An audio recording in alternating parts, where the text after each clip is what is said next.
Hello friends, welcome to Soni's vision legal channel. आज की video के अंदर हम लोग बात करेंगे फोटोग्राफी एग्रीमेंट के बारे में। देखो फ्रेंड्स, फोटोग्राफर्स आज के टाइम में ना इनका करियर बहुत ज़्यादा बूम के अंदर है इंडिया के अंदर। बट आप लोगों ने देखा होगा कई बार फोटोग्राफर्स का डिस्प्यूट हो जाता है पार्टीज के साथ, क्लाइंट के साथ। अब ये क्यों होता है? क्योंकि देखिए इंडिया में बहुत तरह के इवेंट्स होते हैं। मैरिज इवेंट हो गया, कॉर्पोरेट इवेंट हो गया, प्री वेडिंग शूट हो गया, कॉमर्शियल शूट्स हो गए।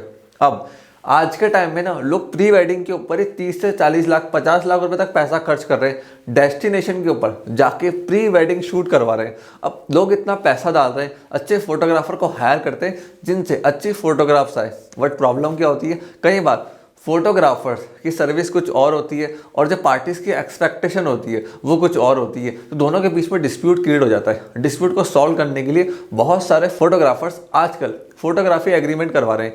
ये बहुत ज़्यादा ज़रूरी है आज के टाइम में। तो मैं आपको बताने वाला हूँ, अगर आप एक फोटोग्राफर हो या कोई क्लाइंट हो जो प्री वेडिंग शूट करा रहा है, कॉर्पोरेट शूट करा रहा है, कॉमर्शियल शूट करा रहा है, तो कैसे आपको अपने फोटोग्राफर से एग्रीमेंट करना है और किन किन चीज़ों को आपको क्लियर रखना है। तो आइए इस वीडियो को चालू करते हैं। सबसे पहली चीज़, नंबर ऑफ ड्रोन शूट इस एग्रीमेंट के अंदर आएगा। देखिए फोटोग्राफर्स आज के टाइम में ना जितने भी शूट्स करते हैं उसके अंदर ड्रोन्स का यूज़ होता है। तो वहाँ पर लिखना पड़ता है कि ड्रोन शूट कितने होंगे। कई बार हमारी एक्सपेक्टेशन ज़्यादा होती है बट वो चीज़ फोटोग्राफर के ऊपर भी आती है, क्योंकि एक ड्रोन शूट के लिए अलग से पर्सन को लाना पड़ता है। ड्रोन का लाइसेंस चाहिए होता है, ड्रोन भी बहुत महंगा आता है। तो वहाँ पर कितने ड्रोन शूट फोटोग्राफर आपको देगा। दूसरी चीज़, हार्ड ड्राइव स्टोरेज। अब ये क्या होता है, देखिए पार्टी के अंदर लेट सपोज काम चालू होने से पहले फोटोग्राफर ने कहा था कि मैं एक हार्ड ड्राइव आपको फ्री दूंगा। बट बात हुई थी 500 फोटोग्राफ्स की, शूट हो गई 700-800 फोटोग्राफ्स, फोटोज़ बढ़ गई। अब वो एक हार्ड ड्राइव के अंदर नहीं आ रहा है पूरा डेटा, उसको एक स्टोरेज और बाय करनी पड़ेगी।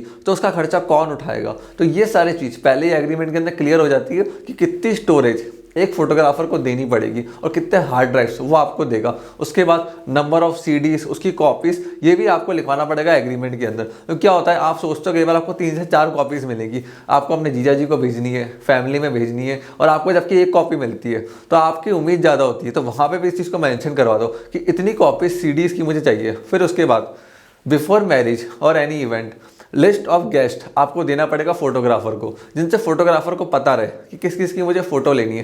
कई बार क्या होता है, फोटोग्राफर बहुत सारे लोगों की फ़ोटोज़ को मिस कर देता है शादी के अंदर, जो इंपॉर्टेंट लोग होते हैं, जिससे बाद में डिस्प्यूट क्रिएट हो जाता है पार्टी और फोटोग्राफर के बीच में। तो उसको पहले ही क्लियर रख दो। उसके बाद स्टार्ट डेट ऑफ फोटोग्राफी और एंड डेट ऑफ वर्क, ये भी मेंशन होना चाहिए। उसके बाद cancellation policy. Let suppose event था 10 तारीख को, 8 तारीख को इवेंट कैंसिल हो गया, बट फोटोग्राफर को आपने 25% एडवांस में पेमेंट दे रखा है। तो उस एडवांस पेमेंट का क्या होगा, कितना फोटोग्राफर आपका पैसा होल्ड कर सकता है और कितना उसको रिलीज करना पड़ेगा और रिफंड करना पड़ेगा आपको। तो ये चीज़ भी अंदर लिखा हुआ एग्रीमेंट के। उसके बाद पेमेंट का शेड्यूल क्या होगा, पहले कितना पेमेंट मिलेगा, इवेंट के टाइम पे पेमेंट कितना मिलेगा, और इवेंट खत्म होने के बाद कितना पेमेंट मिलेगा। देखिए ये चीज़ फोटोग्राफर के लिए बहुत ज़्यादा इंपॉर्टेंट है। क्या होता है, अगर आप एक फोटोग्राफर हो, आपने इवेंट कर दिया, फोटोग्राफी कर दी, आपका 40% पेमेंट अटका हुआ है। अब पार्टीज आ ही नहीं रही है फोटो को सिलेक्ट करने के लिए, फाइनल करने के लिए, तो आपका तो टाइम वेस्ट है ना। आपके पास फोटोज़ पड़ी हुई है, स्टोरेज में वो डेटा पड़ा हुआ है, तो आपके लिए तो वो सब वेस्ट है।